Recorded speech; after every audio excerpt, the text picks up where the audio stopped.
অন্তর্বর্তীকালীন সরকারের বিরুদ্ধে কোনো ষড়যন্ত্র আমরা মেনে নিব না, টিকতে পারবে না। এই সরকার টেকার মতন যে ধরনের ভিত্তি দরকার এই সরকারের ভিত্তি নাই। গণ অধিকার পরিষদ সঠিক পথে রয়েছে। যতগুলো ইতিহাস সৃষ্টি হয়েছে তার মূল নায়ক ছিল ডাকসুর ভিপি নুরুল হক নূর। অন্তর্বর্তীকালীন সরকারকে বিতর্কিত করে যারা এই রাষ্ট্র সংস্কারের পথে বাধা সৃষ্টি করতে চায় আমরা তাদের বিরুদ্ধে প্রতিরোধ সংগ্রাম করে তুলব। আপনারা জানেন যে আমরা ডাকসু নির্বাচনে অংশ নিয়েছিলাম, ভিপি জিএস সহ আমরা সর্বমোট 11টি পদে আমরা নির্বাচিত হয়েছিলাম।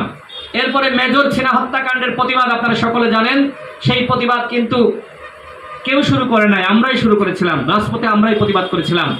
যখন আবরার ফাহাদকে হত্যা করা হলো তখন আমাদের সংগ্রামী সভাপতি, তখন তিনি ডাকসুর ভিপি ছিলেন, তার নেতৃত্বে বাংলাদেশে আন্দোলন শুরু হয়েছিল। ডাকসুর ভিপির নেতৃত্বে বাংলাদেশে 18 সালের পরে যতগুলো আন্দোলন, যতগুলো ইতিহাস সৃষ্টি হয়েছে তার মূল নায়ক ছিল ডাকসুর ভিপি নুরুল হক নূর। এটা কি মিথ্যা? এই ইতিহাস কেউ অস্বীকার করতে পারবে? আজকে এই যে মানুষগুলো আমাদের সাথে যুক্ত হয়েছে কেন? কারণ গণ অধিকার পরিষদ সঠিক পথে রয়েছে। 24 সালের নির্বাচনে আমাদেরকে বলা হয়েছিল নির্বাচনে যাওয়ার জন্য এমপি মন্ত্রী হয়ে যাবা। আমরা বলেছিলাম না, আমরা সংগ্রাম করছি, আমাদের সংগ্রামী চরিত্র রয়েছে, আমরা আপোষকামী হয়ে আমরা এই নির্বাচনে যাব না। আমরা ওই সময় থেকে বলে আসছিলাম এই সরকার টিকবে না। আমাদের সভাপতি বিভিন্ন সময় বলেছে এই সরকার টিকতে পারবে না, এই সরকার টেকার মতন যে ধরনের ভিত্তি দরকার এই সরকারের ভিত্তি নাই। অনেকে হাসাহাসি করেছে, অনেকে বিশ্বাস করে নাই। দেখেন আজকে প্রমাণ তো পেয়েছেন যে আমাদের সভাপতি যা বলেছিল আজকে সেটি হয়েছে। গণ অধিকার পরিষদ আগামীতে এদেশের নেতৃত্ব দিতে চাই। আমরা যেটি আগেও বলেছি এখনো বলছি, আমরা আমাদের দলের দীর্ঘ সংগ্রামের মাধ্যমে আমাদের দলের নিবন্ধন পেয়েছি। আমরা আগামীতে 300 আসনে প্রার্থী দিতে চাই। আমরা আগামীতে বাংলাদেশে নির্বাচনে যেতে চাই আমাদের সাথে যারা যুক্ত হয়েছেন তাদের মাধ্যমে, তাদের সাথে নিয়ে। আমরা চাই বাংলাদেশে নতুন রাজনৈতিক বন্দোবস্ত।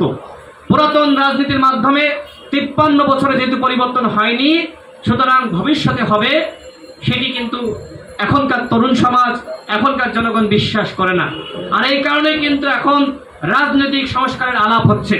যারা পুরাতন দলগুলো রয়েছে এই দলগুলো যদি নিজেদেরকে পরিশুদ্ধ করে এবং সংস্কারের যে রাজনীতি এই রাজনীতির সাথে তাল মেলাতে পারে তাহলে কিন্তু তারা এগিয়ে যেতে পারবে। অন্যথায় ওই পুরাতন মান্দাত্তার আমলের যে রাজনীতি ওই রাজনীতিকে আঁকড়ে ধরে বর্তমানের সাথে এগিয়ে যাওয়া যাবে না। বাংলাদেশের মানুষরা এখন পরিবর্তন, এই পরিবর্তনের রাজনীতি করতে চায় গণ অধিকার পরিষদ। গণ অধিকার পরিষদের 4টা মূলনীতি: গণতন্ত্র, ন্যায় বিচার, অধিকার এবং জাতীয় স্বার্থ। এই 4টা মূলনীতির উপরে আমরা নির্ভর করছি। এই পাটাতনের উপরে দাঁড়িয়ে আজকে আমরা আমাদের সংগ্রামকে চালিয়ে যাচ্ছি। মহান মুক্তিযুদ্ধের যে লক্ষ্য উদ্দেশ্য ছিল, যে মূলনীতি ছিল, সেটাকে আমরা বুকে ধারণ করেছি। আমরা মনে করি মহান মুক্তিযুদ্ধের যে স্বপ্ন, সাম্য, মানবিক মর্যাদা, সামাজিক সুবিচার, সেটি এখনো পর্যন্ত বাস্তবায়িত হয়নি। আমরা সেই স্বপ্ন, সেই মূলনীতি আমরা বাস্তবায়ন করতে চাই। একজন শিক্ষক, একজন মানুষ, সে ডক্টর আসিফ নজরুল স্যার। আজকে দেখেন তার বিরুদ্ধে ষড়যন্ত্র শুরু হয়ে গেছে।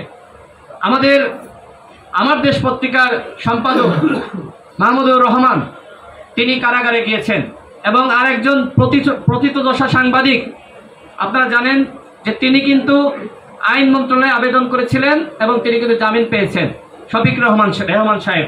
তো শফিক রহমান সাহেব জামিন পেলেন আর মাহমুদুর রহমান তিনি জামিন পেলেন না, এই জন্য দায় দেওয়া হচ্ছে আসিফ স্যারের উপরে। আমরা যদি বলতে চাই দীর্ঘ 15 বছরে এদেশের মানুষ আসিফ স্যারকে দেখেছে, তিনি প্রতিবাদ সবসময় করেছেন। সর্বশেষ যখন আন্দোলন বন্ধ হয়ে গেছে, আর কোনো আন্দোলন চলছে না, সবাই এক প্রকার ভয়ের মধ্যে, তখন আসিফ স্যাররা তারা প্রতিবাদ করেছে এবং আন্দোলনের স্ফুলিঙ্গ তাদের মাধ্যমে ছড়িয়ে পড়েছে। আজকে অন্তর্বর্তীকালীন সরকারকে বিতর্কিত করে যারা এই রাষ্ট্র সংস্কারের পথে বাধা সৃষ্টি করতে চায় আমরা তাদের বিরুদ্ধে প্রতিরোধ সংগ্রাম করে তুলব। এই সরকারকে আমাদের সহযোগিতা করতে হবে। গণ অধিকার পরিষদ এই সরকারকে সহযোগিতা করবে। অন্তর্বর্তীকালীন সরকারের বিরুদ্ধে কোনো ষড়যন্ত্র আমরা মেনে নিব না। আমরা এই সরকারের সাথে আছি। রাষ্ট্র সংস্কার না হলে দেশ পিছিয়ে যাবে। সুতরাং এই রাষ্ট্র সংস্কারের যে রাজনীতি, নতুন স্বপ্ন, সেটি গণ অধিকার পরিষদ বাস্তবায়ন করতে চাই। আপনাদের সকলকে আমরা বলবো আপনারা গণ অধিকার পরিষদের সাথে যুক্ত হন। গণ অধিকার পরিষদ আপনাদের স্বপ্নকে বাস্তবায়ন করবে। গণ অধিকার পরিষদ গণতান্ত্রিক ধারা এগিয়ে যাচ্ছে। আমাদের নেতৃত্ব নির্বাচিত হয় কাউন্সিলের মাধ্যমে। আমরা নুরুল হক নূর, আপনি সভাপতি, রাশেদ খান আপনি সাধারণ সম্পাদক, আমরা এইভাবে পাতানো কাউন্সিল করি না। আমরা ভোটের মাধ্যমে নির্বাচিত হয়েছি। এরপরে নতুন নেতৃত্ব আসবে ভোটের মাধ্যমে, সেটি আমি আসবো নাকি নুরুল হক নূর আসবে সেটি আমাদের কাউন্সিলর বৃন্দ সিদ্ধান্ত নিবে। এই যে গণতান্ত্রিক ধারাবাহিকতা, দলের মধ্যে যদি আপনার গণতন্ত্র না থাকে তাহলে কিন্তু দেশে গণতন্ত্র প্রতিষ্ঠা করার মানসিকতা তৈরি হয় না। সুতরাং আজকের যে রাজনীতি, পরিবর্তনের রাজনীতি, এই পরিবর্তনের রাজনীতিতে আমাদেরকে তাল মিলিয়ে এগিয়ে যেতে হবে। দলের মধ্যে গণতন্ত্র এবং একই সাথে দেশে গণতন্ত্র প্রতিষ্ঠা করতে হবে।